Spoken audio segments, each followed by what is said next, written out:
Whether it's for product feedback or just understanding customer insights, we're talking to our community at all times. And that's really manifested in our ambassador program.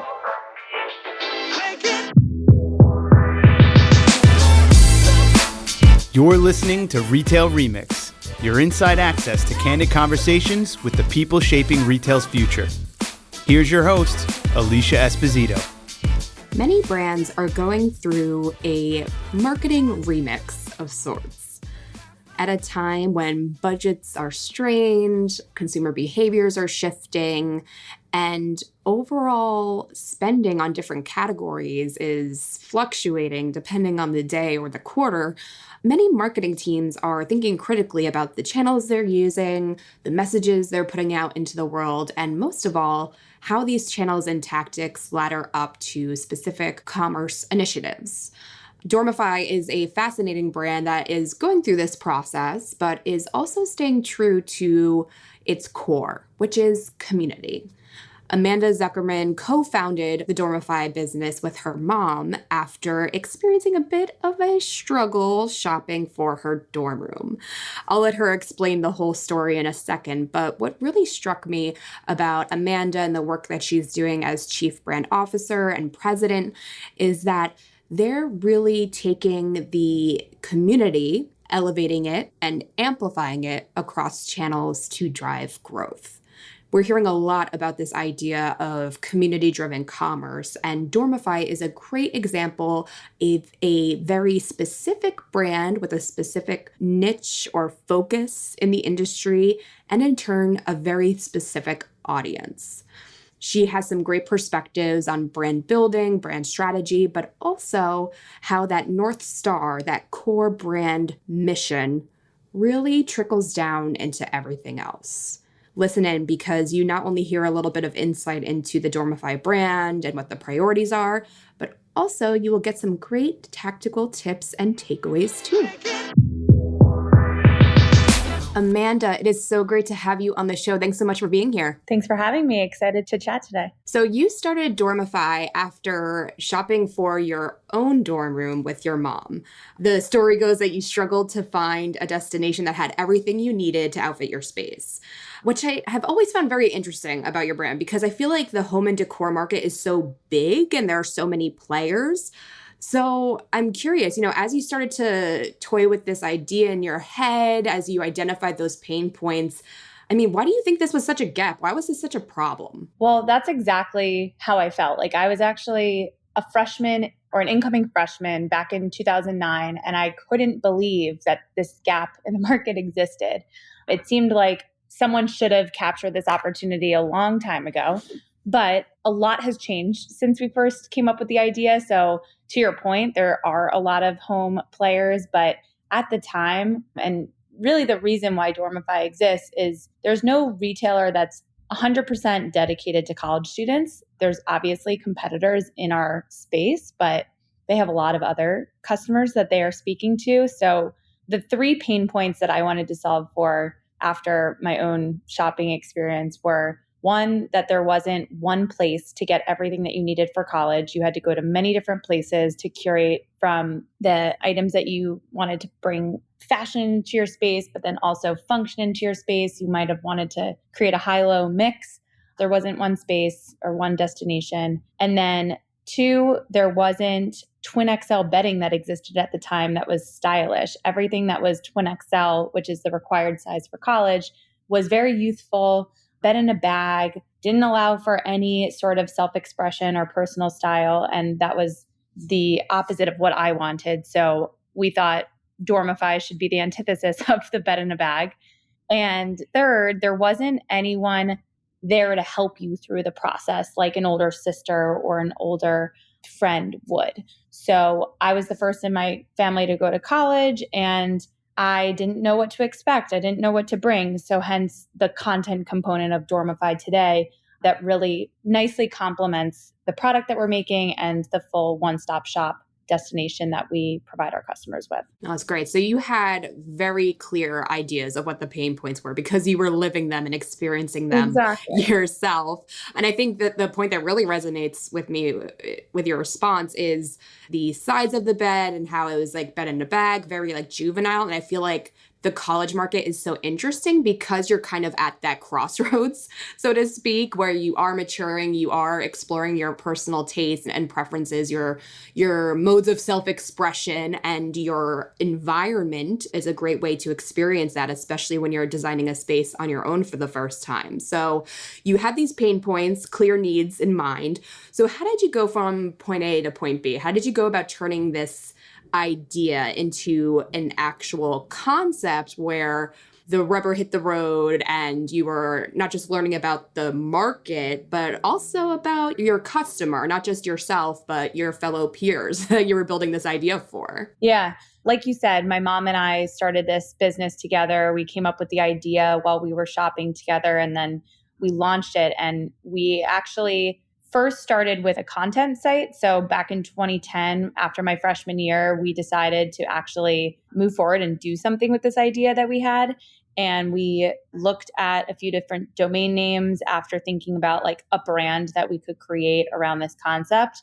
Dormify was available amongst a list of many. And we went ahead and purchased the domain, built a WordPress site, and created a blog about college life and dorm decor because blogging was really just getting started, which is crazy to think about now, but no one was really talking about the college space or college life. So we had friends of mine writing for the blog and friends of friends and friends of friends of friends. And that actually sort of snowballed into our very first ambassador program that quickly became hundreds of people I didn't know that were all within my age group that were in college at the time. And that really served as our proof of concept to understand if people cared about what their rooms looked like, because we didn't have social media then. So some of these conversations are just like funny because if we were doing this now, it would be totally different. We would put up a TikTok channel and then see if people resonated with our content, but it was the same exact premise, but just in a different medium. So before we went out and invested in developing product or actually like developing textiles overseas, we needed to understand if college students cared about their spaces because they weren't just perusing Pinterest and posting photos of their rooms. So that was step one. And simultaneously, as we developed the brand and put up the blog, we were figuring out how to manufacture product overseas once we had the idea. And I mean, there's a lot more detail that happened within there, but just the very first product that we brought to market was a series of print-on-demand posters so that there was no inventory investment required and we could start selling something on a e-commerce website just to start getting traction. So that was a series of like alphabet posters where people could put their initials on their wall or their school initials. And that was available by my junior year of college, I believe. But something that's interesting that I think a lot of people don't actually know about the brand is my mom started and built a creative agency over 30 plus years. And we actually incubated this idea within the agency to get started. So we were always focused on the brand. And that was like our North Star of creating a really differentiated and unique and powerful brand. And that's very much why we are here the way that we are today, because we focused on building a really great brand and community first. Yeah, that's amazing. I am going to ask you about the community component in just a second, but I do want to dig a little bit deeper into the dynamics of, I think, this category and the process that younger consumers go through in prepping for college, outfitting their spaces, because you started the business with your mom. I love that story, by the way, that you kind of incubated this whole brand through the agency. I think that's an incredible story and an example of how to really build a viable business with a brand first mentality and using that as the North Star. But with this dynamic in mind that you built this with your mom, essentially, it speaks to and reflects the reality that I think a lot of the target consumer base is going through, where they're going through this process with their parents, right? And I think that creates a very interesting nuance in brand positioning, how you think about content, marketing. So I'm curious how that dynamic influenced you guys, like as you went from creating the brand to now you're refining your marketing, your merchandising, your digital experiences. Like I'm sure it's still very much younger consumer led or, student led versus parent led. But I mean, how does that kind of play into your approach, if at all? It is a really interesting one. So from the very beginning, one of our competitive advantages was that we had both the parent and student perspective because we were living it ourselves. And as we've grown and I've aged out of college, we obviously need to stay close to both the parent and the student. And actually, my mom and I both do that within the parent community and the student community, regardless of how far away we are from that stage of life. But it is an interesting one because you kind of have to pick a lane. Like it's very hard to prioritize both segments in our messaging and our positioning. So we very much focus on the Gen Z or the student right now. And we think about the parent. We consider the parent. We wouldn't want to be a brand that the parent doesn't love or isn't supportive of. So while all of our language and our brand voice and how we present ourselves is very much for the student, we are thinking about them. And tactically, we really speak to the parent directly on Facebook. So we will change up our Facebook content organically for those parents, but Instagram, TikTok, Pinterest, it's really all for the student. And then like our own channels like SMS and email, it's very much for the student as well. Sometimes we talk internally about like, is that pushing it too far? Are we crossing a line with what we want to discuss where the parent might be upset? And sometimes we do get comments from parents of like, that's inappropriate. And I kind of like, it's so far and few that we just have to stay true to who we are. So topics like underage drinking, like that's a really tough one because we know that our customers are probably doing that in college, but we're not going to show that we support that. But we might nod to the fact that like you're probably hiding your alcohol in our storage items. And that's one of our top TikTok videos that have had the most views. So it's a very fine line with us trying to be as a brand, both relatable and aspirational. So that's why we really position ourselves as the big sister, because we want to be the cool older sister to the customer. We want to be someone that has an authority, but also is a friend and approachable. So that's kind of how we choose what we create content around. But we listen to the feedback from parents and definitely keep them in mind. Yeah. I think your notion of picking your lane and sticking to it is, I think, very important. I think sometimes when we try to speak to so many different audiences or potential users, it takes away from like the core of the business. So I think that nuance is really helpful, and I'm sure would be helpful for a lot of folks listening right now. Well, if we started doing things for the parent, we would instantly be uncool to the child. Or maybe untrustworthy, right? Like, which takes away from like that whole big sister idea. Yeah. And I guess this plays into like this bigger idea of community or community-driven commerce, because it really speaks to how your team thinks about content, how you think about marketing. Like you mentioned TikTok videos, right? Which are super powerful because it's dynamic, it's entertaining, but it's also very authentic. And I think that's really the big headline when we think about community. So, I mean, it seems very core to your business. So how do you kind of think about community outreach and engagement, and how is it going to influence or drive your business moving forward, especially because so many brands are thinking about that balance of acquisition and retention. They're thinking about scalable growth. So what role does community play in all of this? Community plays a very important role, and it has since day one. We really pride ourselves on creating products that are 100% influenced and inspired by what college students really want and really need, and taking their own struggles with small space living or what they're engaging with in terms of trends on social and infusing that into the product that we're bringing to market. And those typically are our best-selling products that are very much very specific to a college student's needs. So whether it's for product feedback or just understanding customer insights, we're talking to our community at all times. And that's really manifested in our ambassador program. So because this generation is changing at all times and evolving, we typically evolve our ambassador program with what's happening and how ambassadors are really resonating with the programming that we do for them. So the way that it works today is we have about 1,600 ambassadors currently and growing. And it's a program specifically for college students and incoming college students to really connect with the brand. And it's a way that we really celebrate and reward our biggest fans. So each of them get a unique discount code that they can share with their networks and their friends. And they are earning points on all of the sales that are driven with their individual code.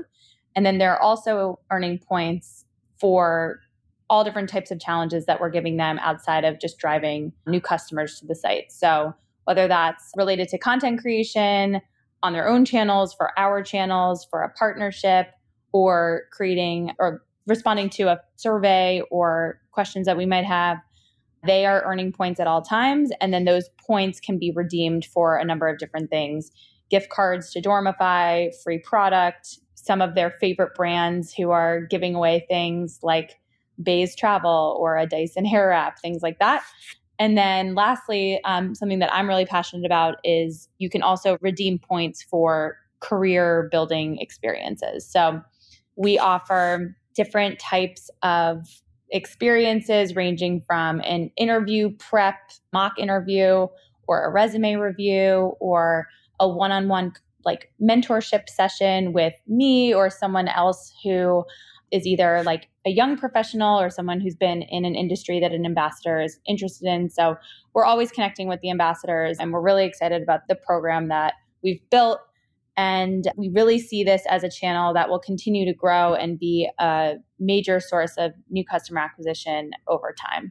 So we speak with that ambassador group on Geneva. We have a community group on that app and via the platform that we use to manage the ambassadors as well. So amazing. So it's kind of creating this like ongoing loop of engagement in a way, because you are so invested in content and connecting with the consumer community on an ongoing basis. But you also have virtual styling, which I feel like everybody talked a lot about that during the pandemic because obviously they didn't have any other options. But brands like yours, I mean, it's very core to adding a level of depth and support and service. So I'm curious how this plays a role in just your general customer experience. Like, is it a very core tool for getting that engagement and that retention, and basically how you leverage it to support your maybe other business goals? Yeah, so I love virtual styling. I was very excited to be able to offer it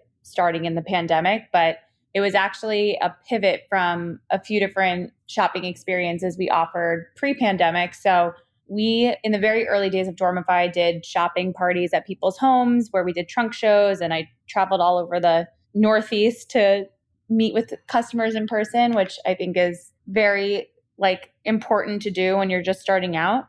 That actually wasn't able to scale that model with the team that we had. So we started inviting customers into our own showroom. And then to expand the success of that, we started opening pop-up shops in some of our key markets, which is a lot of work, but is very valuable. And I absolutely loved doing that. So of course, once we couldn't have pop-ups during the pandemic, we shifted to virtual styling, but we were already kind of doing that during the pop-up initiative because we weren't able to open pop-ups in every single city. So to answer your question, virtual styling and having a stylist walk a customer through how to design their room from start to finish is something that I think really differentiates us. And it's something that customers really enjoy because it's a pretty long consideration period. And there's a lot of decisions that the customer makes about what they want their space to look like. It's not very transactional. So it really speaks to the ethos of our brand of having someone who's been there before, and our stylists are typically college students. So someone who's been there before to walk you through where to start, how to establish your aesthetic, how to translate that aesthetic into the products that you're choosing for your room. And then alongside just the actual physical products, we're talking about how to get ready for college, how to like navigate living with a roommate, how to pack your bags, the best way to store things on your way there, like all the types of content that we share in our blog and on social, that comes through naturally in conversations with our stylists. So as you can imagine, AOV is much higher than online, and that's why we really want to grow this part of the business. But we're trying to really speak a lot of messages to our customers. And if someone's interested in chatting with us on our live chat function, we typically try to convert that into a virtual styling appointment when it's relevant. And I hope to continue to grow this and have pop-up shops come back into our initiatives in the future. But we just put it on pause to focus on a few other things this year. But I really love it. And the only flaw with it right now is that without requiring any sort of deposit, we do see a lot of no-shows, which I'm sure many other retailers see as well. So we kind of just shake it off and don't want to put pressure on the customer. But that is something that we're seeing. And then one more thing that I would share is something new that we introduced this summer is a partnership with an interior designer who has previously built sort of a mini business within her own business on doing dorm makeovers. So we actually have a paid for service with Jen Abrams, who is the interior designer behind Resident Style. And students are paying a design fee for one-on-one consultation with Jen, as well as access to a more exclusive product assortment than what is available publicly. So that's kind of a higher end version of the Dormify styling experience that we've experimented with this year and would love to grow into a few different key regions of the US where we bring in some designers that really understand the college market. No, that's great. I feel like those partnerships kind of create an opportunity for you to almost solidify your standing in the industry and better understand your customer, what they're expecting, new tastes, new preferences. And you mentioned earlier, of course, that you're speaking to Gen Z largely, and before you know it, probably Gen Alpha. So I'm curious, as Chief Brand Officer, I mean, how are you thinking about digging into these new behaviors, these new expectations? And are there any particular realities that are driving the Dormify brand right now? I feel like, again, for your category especially, there may be some new factors at play, but maybe like the core pain points are still very much intact. But I'd love your perspective on that. Yeah, I mean, that's probably one of the most challenging parts of my role and my job is staying ahead of what this generation is looking for and wants because they're just moving so quickly. So Gen Alpha is really interesting to me. And I was talking to a friend about this the other day, just the whole virtual world that's so second nature to them. They're living in Roblox and they're doing all sorts of things that I don't do on an everyday basis. And especially parents of Gen Alphas, like they experience it. And I'm kind of in this in-between generation. But I had a funny conversation about starting like a Gen Alpha council and starting to hear what 9 and 10-year-olds are doing so that I can be thinking more ahead. But that's really what I do. I talk to customers. I talk to young people. I try to like better understand that way. So something that we've done with Dormify over the last few years that has been innovative, maybe not right now, but previously, was creating things like our bed visualizer tool where you can mix and match all the different pieces of the bed and see it come to life. And we also create fully shoppable rooms. So what the next iteration of being able to design a room from scratch online will be something that I think is really important as we continue to grow. And we've talked about creating an app that really serves as your design planner or your design tool that is in your pocket. So creating mood boards, creating 3D environments to actually outfit your space, whether it's a dorm room or not. These are the types of things that we're thinking about. And I'm excited to learn more about what Gen Alpha wants, but it's definitely top of mind right now. And alongside just staying with the trends that are happening on social media. Yeah. And that always listening model. And of course, that's where your community comes into play, right? I mean, it seems like you guys have the core foundation in place, and it'll probably be exciting to see what you learn about Gen Alpha in particular over the coming years, because technology is advancing so quickly. They're early adopters. And I feel like they have like this whole other mode of self-expression and using technology for identity and even experimentation, right? So it could be kind of fun in your world. But, as we think about the evolution of the Dormify brand, expansion or growth plans, I do want to make sure we talk about your partnership with the Container Store, which is super exciting for back to school. Why don't you give the listeners a bit of a scoop, what the partnership is all about, how it came about, and kind of what validated this decision? Because I feel like collabs have always been a thing, but I always love hearing how the intention behind it, drives the strategy and drives things to market. So why don't you give us a quick summary of how that all came about? Sure. That's why we haven't done pop-ups this year, because we're focused on that partnership. Good reason. Yeah. So it's our first time working with a retailer to actually create a shop-in-shop experience. So different from our past pop-up shops where we had basically a showroom model where customers could come in and work with a stylist and order online. We are partnered with the Container Store this year in 6 different markets to create a Dormify experience within their store where customers can actually walk out with the product. So we put together an assortment of dorm essentials and Dormify bestsellers that's set up kind of in the center of the entryway of the 6 stores. And those 6 stores are in markets where there's a really strong suburban community, but also many college campuses nearby. So we kind of get 2 different shopping moments in store. One is the student who's preparing to leave to go off to school and who is they're planning ahead.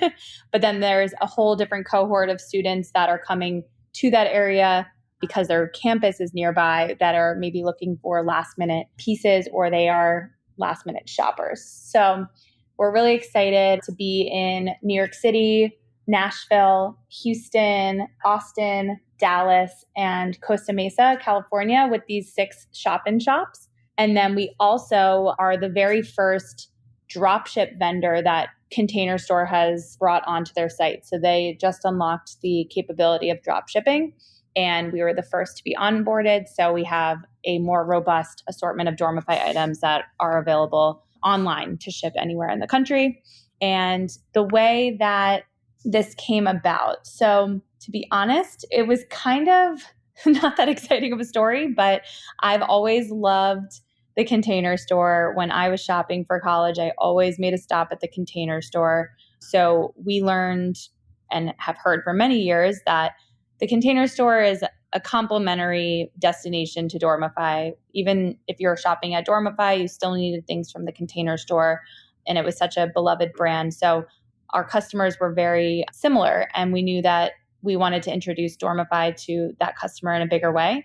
So we had reached out over LinkedIn to the chief merchant at the time at the Container Store. And we started up this partnership last year where we essentially had Dormify displays in 10 of their top stores to really introduce the brand. And it was really just marketing for us. And the Container Store kind of built credibility with Gen Z and showed that they knew what was cool and that they were aligning with a really beloved brand. So we built upon that partnership in a big way this year by starting to carry our product on their site and in their stores. And the way that that really transpired was my mom actually built a relationship with the new chief merchandising officer at the Container Store, Stacy Shively. And she was really excited about the opportunity to do something big. And we wanted to really come to market in light of everything happening with Bed Bath & Beyond, and together create the ultimate one-stop shop for college students, because Dormify had product categories that the Container Store wasn't offering, like bedding and decor and headboards, which is a top-selling product for us. And the Container Store are the experts in organization and storage. So together, we are giving the student, the whole family, everything that they need for college. And we went to work to figure out how to quickly get dropship set up, and we were able to make it happen. And then we designed what the in-store experience was going to be like. And for us, it's really a test to see if we can roll this out in a bigger way in the future. And something that I think really needs to be solved for in this industry is the last mile and helping customers get their product to campus, because it's a major friction point right now. So we're really hoping to see in these markets how we can help ease that process of getting product to school, because the schools want you to follow their guidelines and avoid the mail rooms, and it's just become a very difficult thing. So that's something that we're really focused on for the future. Oh, that's great. And I think it's just, a really good example of collaboration versus competition, right? Like you mentioned that there were certain things that Dormify brought to the table that obviously the Container Store didn't, but there were still like these really strong synergies between the brands in way of your target customer and how they go through the shopping process. And I think it's just like a really good exercise for our listeners to be thinking about, even like in their own efforts, like which brands have similar synergies. Like, is there an opportunity to think through what a more obvious partnership looks like, or maybe what an extended one looks like, which it seems like you guys went through that process in a lot of depth, which leads to a lot of value. So I know earlier on you mentioned a little bit about pop-ups and how you hope to eventually get into that. You took a pause largely because of this partnership with the Container Store. So, I mean, how are you thinking about the role of the store, the role of these retail partnerships moving forward? Is this more of like a let's test it, see how it turns out, and then we'll reassess and figure out a next step? Or is this part of a bigger plan or vision for the Dormify brand? It's really a test. We really wanted to shake up how we were connecting with new customers and acquiring new customers. And we wanted to really cut back on paid social. So we're not advertising on Facebook or Instagram right now, or really any paid social channel, actually. So we had a few different strategies to make up for that. So one is the Container Store and acquiring new customers that we believe are very much in our target market, because the parents of those college students are already shopping at the Container Store. But also we are trying things like connected TV, which has been working really, really well for us. We launched a commercial in mid-May. And then we are also doubling down on the ambassador program. So those three things, as well as just like affiliate partnerships, are really proving to be more successful than all the money that was potentially wasted on Facebook and Instagram in the past. So no big master plan, but just really assessing how these different channels can really help lower our customer acquisition cost. And direct mail is another big channel that we operate in right now, and it does really well for us as well.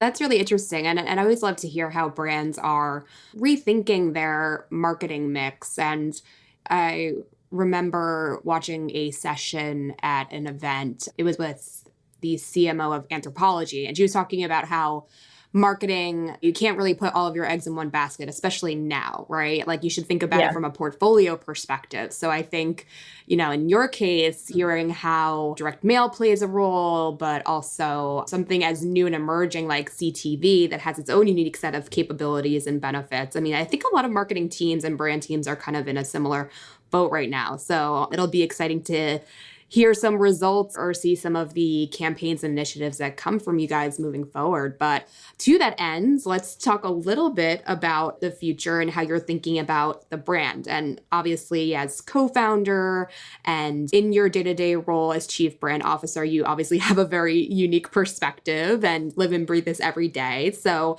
I would love to, do a full circle back to the beginning. You talked about the North Star of the brand. So, I mean, how is that North Star guiding the Dormify business, guiding you? And I mean, what continues to really rise to the top as we think about Dormify and what really makes the brand stand out and what drives innovation for the business? I mean, really the goal is to figure out how this North Star guides the future, right? So what would you say to that? Yeah, I mean, honestly, it sounds simple, but we are really proud of the brand that we've built, and we're focusing on building a sustainable business right now and making sure that we can scale profitably and ultimately deseasonalize the business since it is very seasonal at the moment. So it's how we take the amazing brand equity that we've built over 12 years and now extend it so that we can have a sustainable and viable business model, which is difficult when you're very seasonal.